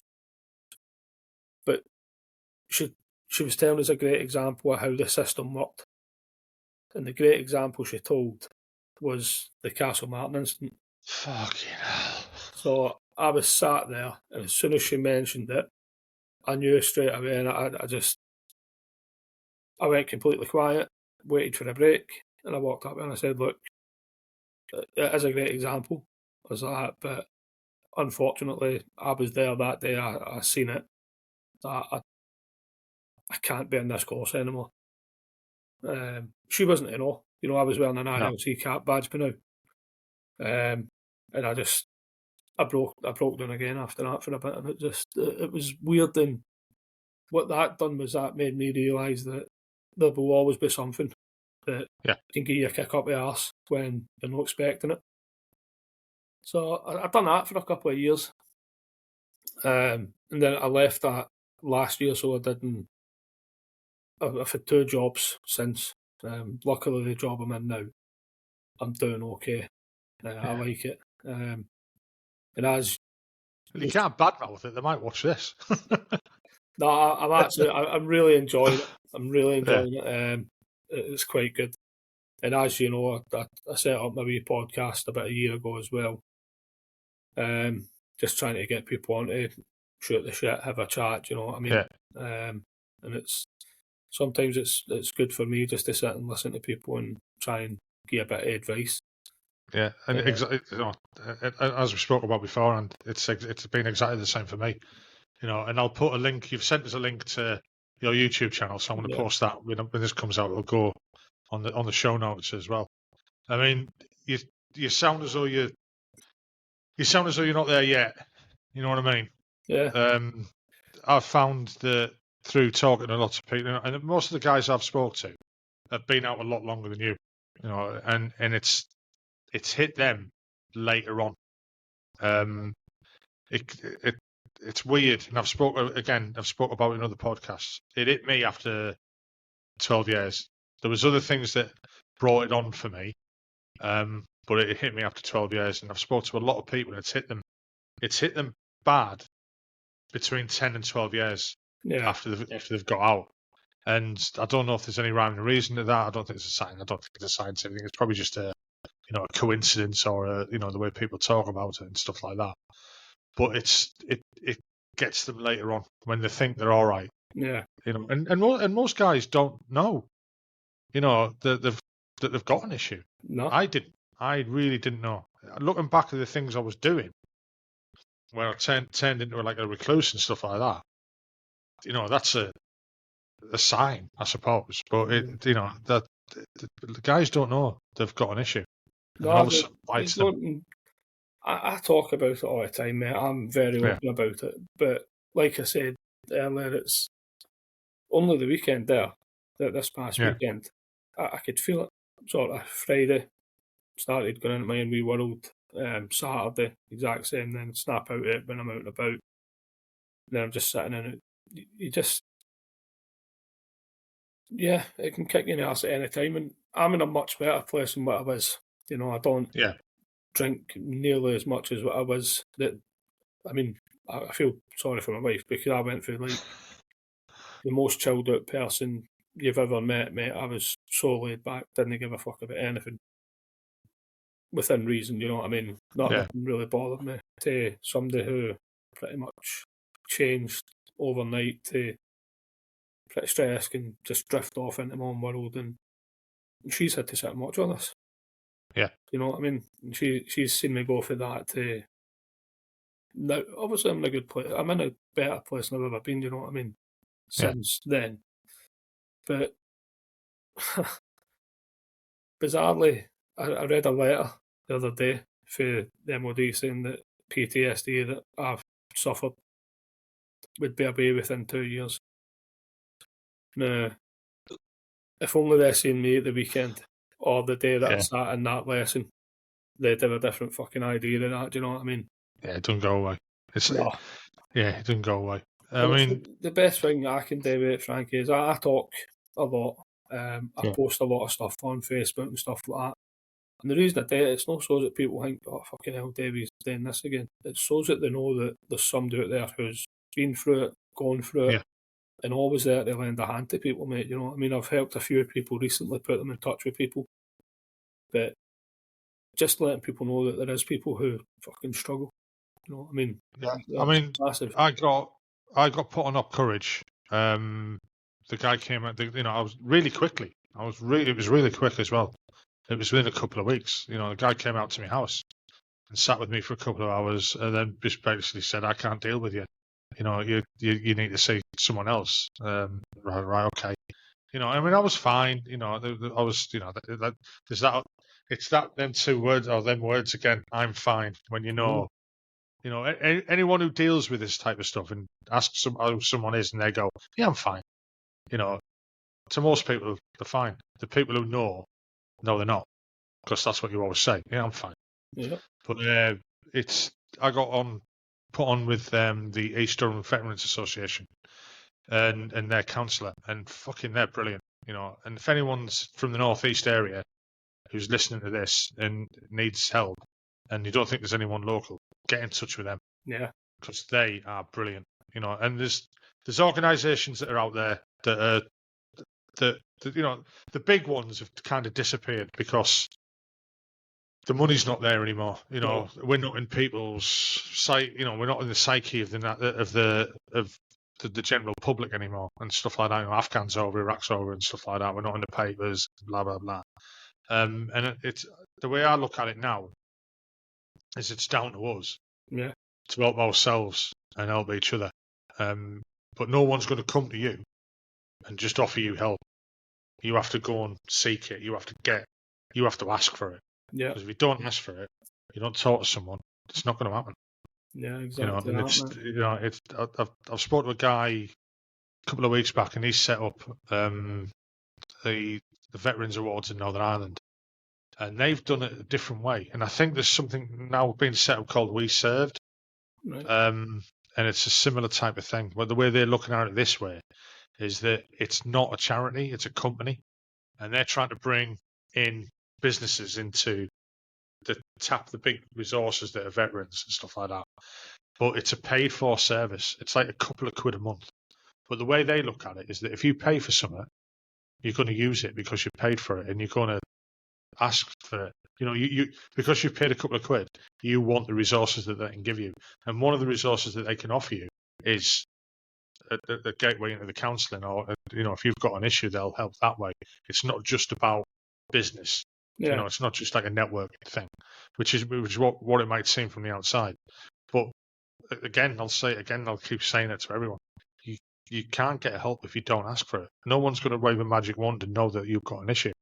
You've got to talk. Yeah. And absolutely. If you know yourself talking, it fucking helps, doesn't it? You know. Absolutely. It's the easiest. It's not the easiest thing to do, but when you do it, you definitely lighten a load, mate. Definitely. I mean, I spoke about things that I'd fucking totally forgot about, and that weren't even related to what I was going through at the time. You know, and it's just but I feel so much better afterwards. Like now we would, I'm in a really good place. That's not saying I'm going to be in this good place forever, but I know ways to combat it now. I That's was the going to key say thing there. that's what I was going to ask you then. So when you know you're going down, how would you snap out of it? That weekend there with difficulty, but that's the first time it's been like that. Normally, what I'll do is I will just speak about it. Yeah. I don't really care what anybody thinks about my mental health. It's my issue. Obviously, I don't mean that to be flippant, and I don't care what people think because it's not flippant, mate. It's not flippant. What I care about is speaking about it, getting it out there, and understanding that there's an issue. So what I do is I will post about it on a couple of my pages.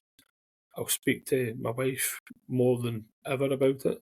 I'll tell her I'm having fucking issues.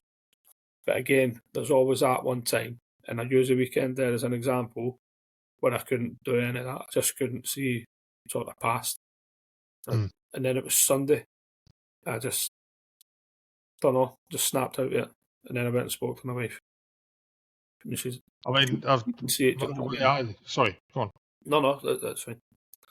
The way I do it is, I've suddenly developed this weird thing where I think I've left the gas on, or I've left the door unlocked, or something like that, and it becomes that strong, the feeling, that I have to deal with it. I have to do something.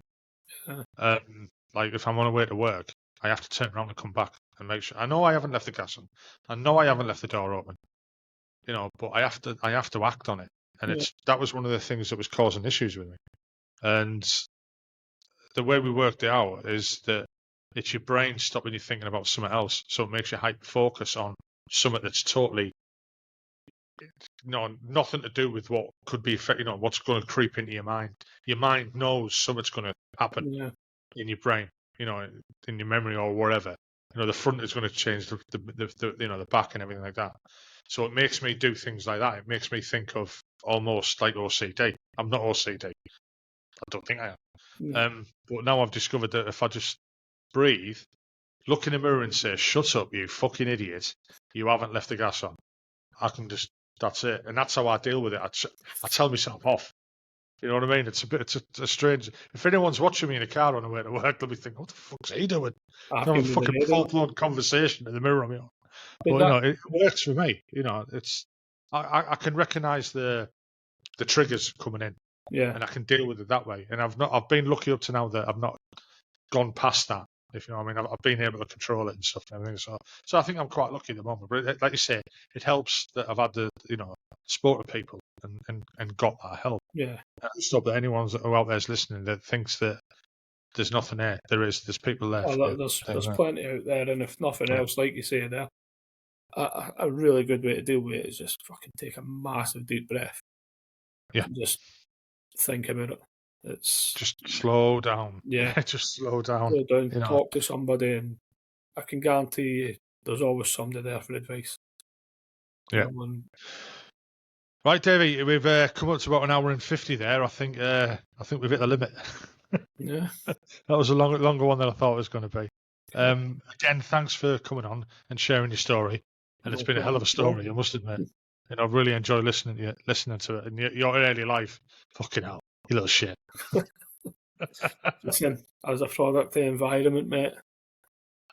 It is, and like I can't really relate to it that much because I never went through anything like that. I was trying to compare things while you were talking about stuff, and I wasn't brought up in that environment, so I could the school things because I was a shit at school. I really was. I never got expelled. I don't know. Yeah. I really don't know. But that was really helpful to relate to. But it shows is don't give up on people though. You know, if somebody has been a little shit, give them the time of day. Yeah. There'll always be something there where you can plug into somebody and say, right, can you do this? Can we change this? You know, and it just shows if I can be through what I've come from to doing quite well in life, I believe any fucker can do it. Yeah, they can. I mean, I hope they can. And the other thing that leads to, I know I was just going to end this then, but that's just made me think of something else. So currently, you know, the army's struggling with recruiting and stuff like that, and obviously the army's a lot smaller than it was when I was in, and now it's smaller than probably when you were in. The people, I think they're trying to recruit the wrong people. They should be recruiting the people from your background. Yeah. You know, the guys, they're going to get the social mobility from it and stuff like this as well. But, you know, I've seen things mentioned about, you know, we're recruiting the wrong people. I mean, I don't know if we are or not. I'm not recruiting them. I'm not in the army anymore. I don't appreciate the way the training's gone. I say that quite flippantly. I'm not saying I don't appreciate the training.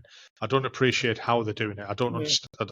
I'm not doing it. You know what I mean? Yeah. It's a different army to when I was in. You'd have seen it change, you know. Yeah. I've seen it change up to my point. I think they've got to get a balance right. You do need your. I'm not going to classify myself as a lunatic here, but you do need the people who have got a couple of screws loose and manage them. Well, I mean, in the end, you're training people to fucking go and kill people. Yeah. You know, you've got another army who's full of idiots as well. There's a balance that's got to be made. And you need guys from my background, and you also need guys who are very clever. But equally, what I will go back to is guys who the background I come from now are probably a lot smarter than I am. IT, all that shit. So that's the people I think they need to be looking at. And something that I often thought about and never acted on it when I was in a cadet training team is why a cadet training team is no getting into children's homes and speaking to these kids, saying, right, look, there is another option for you. Yeah. You know, come and try the cadets, come and do this. It might not work, but I read something the other day about cadets are more likely to succeed if you've been in a cadet force. I mean, the guys I've spoke to on the podcast, a lot of them, you know, were in the cadets. Yeah. You know, a lot of people who join the military were in the cadets. Yeah. You know, and it doesn't just help them in, you know, join the military. It helps them in civics training. Yeah. I mean, I know one of my old neighbours' son was in the air cadets, and he ended up saving someone's life because of stuff he'd been taught. Like he'd been taught first aid, he'd been taught CPR, and somebody collapsed in front of him, an old lady, who was fucking having an heart attack. Or, you know, I think it was an heart attack, and he gave CPR because he'd learned it there and basically saved their life. Yeah, you know, and he was recognised for it. Luckily, you know, and rightly so. But it's not just, you know, a stepping stone to the military. They get taught life lessons. Absolutely. You know, like I say, if somebody like grabbed me at a young age and said, "Do you want to come give us a go?" I might have been too far gone and said no, but it's always worth having the opportunity. But like I say, for me, you just don't give up on people. You try and help them and try and push them in the right direction. Like I said, right, well, I am going to end it now because no problem. Right, again, thanks for coming on. It's your story, and it's been lovely. I'll stop the recording now. I hope you enjoyed that podcast. I enjoyed recording it. If you could just hit the like button, and also if you could subscribe and hit the notification bell, that would be great because it'll help the channel grow. The more people will see it, the bigger it'll get, and the more guests I can get on, and the more people I can talk to. Well, I hope you enjoyed it, like I said. Look forward to the next one. Hopefully we'll be out next week as normal. Bye-bye now.